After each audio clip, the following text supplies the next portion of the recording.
साथियों नमस्कार। आज दिल्ली विधानसभा चुनाव को लेकर मतगणना हुई और मतगणना में बीजेपी को मैंडेट मिला। आखिरकार 3 बार दिल्ली में सरकार बनाने में कामयाब रही आम आदमी पार्टी आज सत्ता से फिसल गई।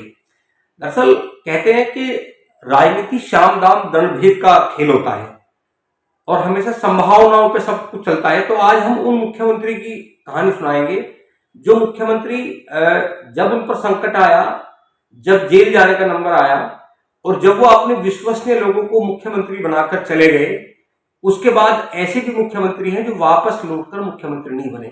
उनमें एक नाम दिल्ली के पूर्व मुख्यमंत्री अरविंद केजरीवाल का भी है। क्योंकि अगर हम बता दें कि जब अरविंद केजरीवाल जेल गए, जब जेल से वापस आए तो कोर्ट ने एक आदेश किया कि वो जब तक उन पर मुकदमा चलेगा तब तक वो सचिवालय नहीं जाएंगे, वो सीएम हाउस नहीं जाएंगे। तो उन्होंने अपनी बहुत विश्वसनीय आतिशी सिंह को दिल्ली का मुख्यमंत्री बनाया और उन्हें उम्मीद थी कि आतिशी मुख्यमंत्री बनी है तो महिलाओं की एक सिंपैथी आम आदमी पार्टी को मिलेगी।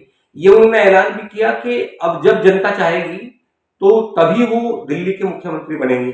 चुनाव आया, उन्हें उम्मीद थी कि इस बार भी 2020 की तरह उन्हें मैंडेट मिलेगा, लेकिन वो चुनाव हार गए। मतलब एक एग्जाम्पल ये है कि आतिशी को मुख्यमंत्री बनाया लेकिन दोबारा वो मुख्यमंत्री बनने से चूक गए।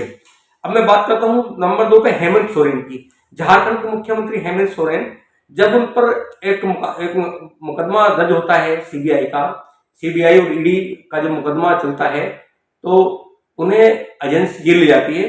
तो जेल जाने से पहले 31 जनवरी 2024 को जब वहां छापा पड़ता है तो 2 फरवरी 2024 को अपने बहुत विश्वसनीय चेम्पई सोरेन, जो उनके करीबी हैं, बहुत करीबी थे मंत्रिमंडल में, उन्हें वो झारखंड का मुख्यमंत्री बना देते हैं। और 2 फरवरी को जब मुख्यमंत्री बनाते हैं तो हेमंत सोरेन को ये उम्मीद थी कि जब वो वापस जेल से लौट कर आएंगे तो फिर चेम्पई सोरेन इस्तीफा दे देंगे और एक बार फिर हेमंत सोरेन मुख्यमंत्री बनेंगे। लेकिन जब वो जेल से आए और उन्होंने इस्तीफा देने की बात की तो चेम्पई सोरेन अचानक एकाएक बगावती हो गई। हालांकि मैंडेट, क्योंकि बहुमत हेमंत सोरेन के पास था, तो एक बार फिर जुलाई 2024 में हेमंत सोरेन मुख्यमंत्री बन जाते हैं, लेकिन चेम्पई सोरेन जो उनके बहुत करीबी थे वो भाजपा में चले जाते हैं। और जब चुनाव होता है 2024 में विधानसभा का, तो वो उनके सामने चुनाव होते हैं। हालांकि हेमंत सोरेन एक बार फिर सत्ता में लौटने में कामयाब हो जाते हैं, वो मुख्यमंत्री बन जाते हैं। हम बात करते हैं मध्य प्रदेश की पूर्व मुख्यमंत्री उमा भारती की। जब उमा भारती 2005 में मुख्यमंत्री बनती हैं तो 2004 में वो मध्य प्रदेश की मुख्यमंत्री बनती हैं, क्योंकि उमा भारती बड़ी लीडर थी, बड़ा नाम था और अयोध्या में राम मंदिर के निर्माण में उमा भारती की महत्वपूर्ण भूमिका थी। तो जब वो मुख्यमंत्री बनती हैं तो मुख्यमंत्री बनने के बाद 1994 में जो अयोध्या का मामला था, एक मामले में वो कोर्ट में दोषी साबित होती है, उन्हें जेल जाना पड़ता है। तो तब वो अपने बहुत करीबी मध्य प्रदेश के बाबूलाल गौर को वो मुख्यमंत्री बनवा देती हैं। 29 नवंबर 2005 को मुख्यमंत्री बना देती है। उन्हें ये उम्मीद है कि जब वो जेल से वापस आएंगे तो बाबूलाल गौर इस्तीफा दे देंगे, एक बार वो फिर पुनः मुख्यमंत्री बन जाएंगे, लेकिन ऐसा नहीं हुआ। एक बार वो जेल से वापस आई तो इसी बीच में बाबूलाल गौर को लेकर मध्य प्रदेश की विधानसभा में बड़ा बवाल हुआ। बाबूलाल गौर का बहुत विरोध हुआ और विरोध के बाद में फिर शिवराज सिंह चौहान को विधायक दल का नेता चुना गया और वो मुख्यमंत्री बन गए।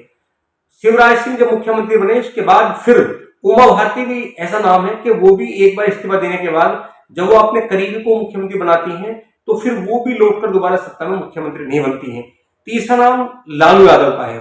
लालू यादव, चूंकि लालू यादव बिहार की राजनीति के बड़े क्रोधा रहे, सियासत के बड़े खिलाड़ी भी रहे। जब 25 जुलाई 1997 में उनके खिलाफ एक मुकदमा होता है, वो स्वयं मुख्यमंत्री होते हैं, उन्हें जेल जाना होता है, तो इस बीच वो अपनी पत्नी राबड़ी देवी को मुख्यमंत्री बनाकर चले जाते हैं कि सत्ता उनके हाथ में रहे। लेकिन किस्मत का ऐसा खेल है कि जब फिर चुनाव होता है, हालांकि लालू यादव जेल से आ भी जाते हैं, जब चुनाव होता है तो फिर राबड़ी देवी मुख्यमंत्री बनती है और उसके बाद में फिर कभी लालू यादव भी बिहार की राजनीति में सक्रिय रहे, वो सेंट्रल की राजनीति में सक्रिय रहे, लेकिन बिहार के मुख्यमंत्री उसके बाद नहीं बन पाए। अब हम बात करते हैं जीतन राम मांझी। 20 मई 2014 को एकाएक नीतीश कुमार जीतन राम मांझी को बिहार का मुख्यमंत्री बनाते हैं। उनके पीछे उनका ब्रेन था कि जो दलित वोट बैंक है वो एकाएक उनकी तरफ झुकेगा, तो इसलिए मुख्यमंत्री बनाते हैं। लेकिन जीतनराम मांझी जब मुख्यमंत्री बनते हैं तो मुख्यमंत्री बनने के बाद में जब फिर वो नीतीश कुमार उन्हें इस्तीफे की पेशकश करते हैं तो जीतनराम मांझी बगावती हो जाते हैं, वो बगावत कर बैठते हैं नीतीश कुमार से और अपनी अलग पार्टी बना लेते हैं। हालांकि चुनाव होते हैं और चुनाव के बाद नीतीश कुमार एक बार फिर मुख्यमंत्री बनने में कामयाब हो जाते हैं। तो वो ऐसे नाम उमा भारती जो अपने विश्वसनीय को सत्ता छोड़ जाती है, उसके बाद में फिर वापस सत्ता में लौट कर नहीं आती है। लालू प्रसाद यादव अपनी पत्नी को मुख्यमंत्री बना जाते हैं, और लेकिन जब जेल से आते हैं तो फिर वो भी बिहार के मुख्यमंत्री नहीं बन पाते हैं। अब वही तीसरा नाम अब केजरीवाल का आ गया। जब केजरीवाल जेल से आते हैं तो वो भी अपनी करीबी आतिशी को मुख्यमंत्री बनाते हैं, लेकिन फिर दोबारा लौटकर वो भी मुख्यमंत्री पद पर, हालांकि उनका तो ये तो अभी अब चुनाव है, आज मतगणना हुई है, मतगणना के बाद में अब कोई मुख्यमंत्री बनेगा, हो सकता है कि आगे चुनाव हो, चुनाव में वो मुख्यमंत्री बन जाए, वो सब संभावना खेल है। लेकिन आज तक तो ये 3 ऐसे मुख्यमंत्री हैं कि सत्ता से जाने के बाद में जब जब अपने करीबी को मुख्यमंत्री बना के गए और फिर वापस लौट आए तो फिर वो मुख्यमंत्री नहीं बन पाए। तो आज चुके दिल्ली विधानसभा चुनाव की मतगणना हुई और मतगणना में बड़ा मैंडेट बीजेपी को मिला और बीजेपी की अब वहां सरकार बनेगी। हालांकि 2.5 दशक बाद दिल्ली में बीजेपी की सरकार बनने जा रही है। लगातार साहिब सिंह वर्मा पहले मुख्यमंत्री होते थे, मदन लाल खुराना होते थे, कई और नेता मुख्यमंत्री हुए, लेकिन 2.5 दशक से दिल्ली में बीजेपी सरकार बनाने में नाकामयाब रही। अब इस बार चुनाव में चूंकि माना जा रहा है कि इस चुनाव में एक बड़ी वजह कांग्रेस भी रही। आम आदमी पार्टी और कांग्रेस आपस में लड़े, बीजेपी बहुत ब्रेन के साथ में चुनाव मैदान में उतरी और लगातार विपक्षी दल आरोप लगाते रहे, बीजेपी अपने टारगेट पर काम करते रही। अल्टीमेट उसका रिजल्ट सामने है। तो आप लगातार देखते रहिए 7 इंडिया न्यूज। आपसे रिक्वेस्ट है, आप एक बार कमेंट भी करिए, वीडियो को शेयर करिए, लाइक करिए, चैनल को सब्सक्राइब करिए। नमस्कार।